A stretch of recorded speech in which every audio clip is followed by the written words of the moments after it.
Do'stlar, sizlar tunji qadamda A harfining har qaysi shakllari bilan tunishish oldida turibsizlar. Endi ular tunishlik basi qandaq? Bosh A, yolg'iz A, oyoq A, o'lanma A. Endi qiziqarli misollar bilan ularning so'zlaridagi o'rnini ko'rib baqandiq. Apam ayga o'xshaydi, ay egisenda to'xtaydi.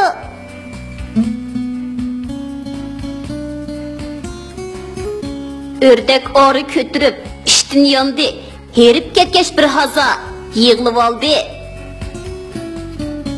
Şar şar şar, şar uçudu, etin uçucu, yerge düşmeydi. Avlikimning in alg'usi naqshi aytadi, apaq tishqan xafa bo'lib, yiroq ketdi.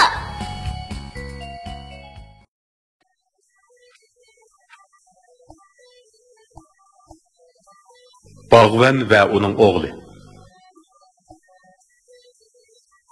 Yakın zamanlarda bir bağvan boğay ötken iken. Boğayның bir oğlu bulup, ikisi nahayeti icil inak yaşaydı iken. Bala mektepte okuydu iken. Boğay bolsa etiz erik işlerini kılıp armaydı iken. Bir günü bala mektepten qaytib kelip boğaylısıga kirse, dadısı atını yetelep çıkıp atqadık. Dada nege barısın? Deptu bala. Aqtashdagi baqqa deb javob beribdi bo'vay. Men mi boraman? Debdi bala. Balam, u yerdak yiroq, qiladigan ishlar ko'p, zerikib qolasanmikin? Debdi bo'vay. Kuyimchanlik bilan.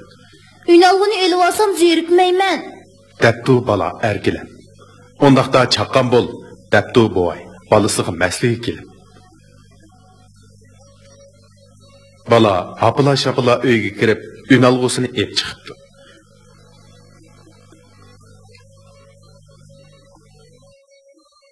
Ular atni bo'lishiga chaptirib, baqqa tezlik yetib keldi. Ikkalan mevalarni uzishga boshlabdi. Üzüp harmabdi. Ularning g'ayratiga opirin o'qib, to'rnilar ko'k osmonda larzon qanot qirqishibdi. Unalg'u balig'i madad berib, naqshi o'qibdi. Ular ishlayverib, kech kirganini sezmay qoldi.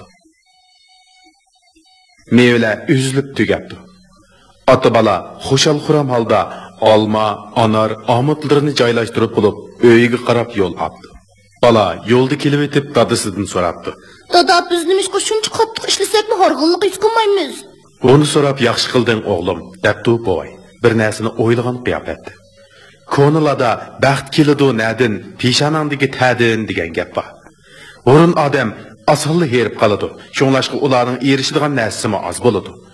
Qancha ko'p tirishsak, shuncha ko'p baxtga va natijaga erishalaymiz. Bu xuddi maktabda tirishib o'qisang, kun siri bilimlik bo'lib, kelgusida katta odamga aylana oladiganliging o'xshaydi. Dada, katta degan gapning ma'nosi nima? Katta degan ostimizdagi otdek chopqur, ko'kdagi quyoshdek nurliq, turnalardek ko'kda parvoz qila oladigan degan gap. Debdi boy. Oy, men katta odam bo'laman.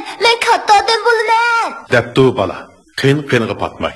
Shunday qilib, ular xushal xuram holda uyiga qaytib keldi.